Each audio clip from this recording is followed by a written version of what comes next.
వారు ఒక సమావేశానికి వారు నివాసం నుంచి బయలుదేరితే వారి మీద దాడి చేస్తే నోటికొచ్చినటువంటి బూతులు తిడితే ఆ రోజు ఈ హోంమంత్రి ఏమైందని అడుగుతా ఉన్నా.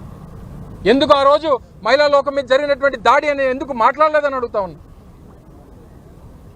అరవ శ్రీధర్ అనేటువంటి ఒక ఎమ్మెల్యే ఒక మహిళని మోసం చేసి 5 సార్లు అబార్షన్ చేసి చివరికి వారి పార్టీ నాయకులతో కర్రతో లాఠీతో నడి రోడ్డు మీద కొడతా ఉంటే మాట్లాడినటువంటి ఈ హోంమంత్రి ఈ ప్రభుత్వం మిమ్మల్ని మేకప్ అంటే మీకు బాధ పొడుచుకొచ్చిందా?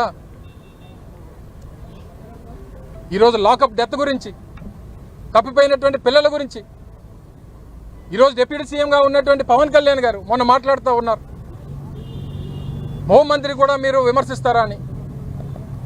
మీరు మా మీద ఆ రోజు చేసినటువంటి విమర్శలు ఈ రాష్ట్రంలో ఆ రోజు ఉన్నటువంటి వాలంటీర్లు రెక్కీ చేసి 30,000 మంది మహిళలు మిస్సింగ్కి కారకులైనటువంటి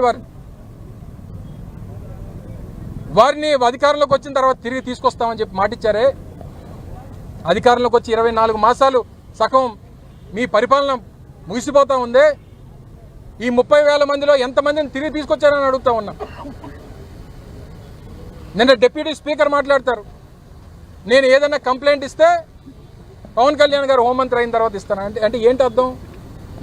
ఇప్పుడు ఉన్నటువంటి హోంమంత్రి చేతకాని వ్యక్తి అనేటువంటిది మాట కాదా అని అడుగుతా ఉన్నా. అదే పవన్ కళ్యాణ్ గారు మొన్న కాకినాడలో ఏం మాట్లాడారు? హోంమంత్రి నేను కాకపోవడం ఈ రాష్ట్రంలో ఉన్నటువంటి క్రిమినల్ అదృష్టం అంటే ఏంటి అర్థం? మీ డిప్యూటీ సీఎం, మీ డిప్యూటీ స్పీకరు, మీ పార్టీలో మీ అధికార పార్టీలో ఉన్నటువంటి నాయకులే మా హోంమంత్రి చేతకాని వ్యక్తి అని చెప్తా ఉంటే ఇంకా సిగ్గురాలేదని అడుగుతా ఉన్నా. ఇన్ని రకాలైనటువంటి విషయాలన్నీ వదిలిపెట్టి తల్లి తాలూకా శోకం మర్చిపోయారు. కనబడినటువంటి కూతురు కోసం ఎదురు చూస్తున్నటువంటి ఆ తల్లి తాలూకా బాధ చూడలేకపోయారు. నడి రోడ్డు మీద దెబ్బలు తిన్నటువంటి ఆ మహిళ తాలూకా కష్టాన్ని తీర్చలేకపోయారు.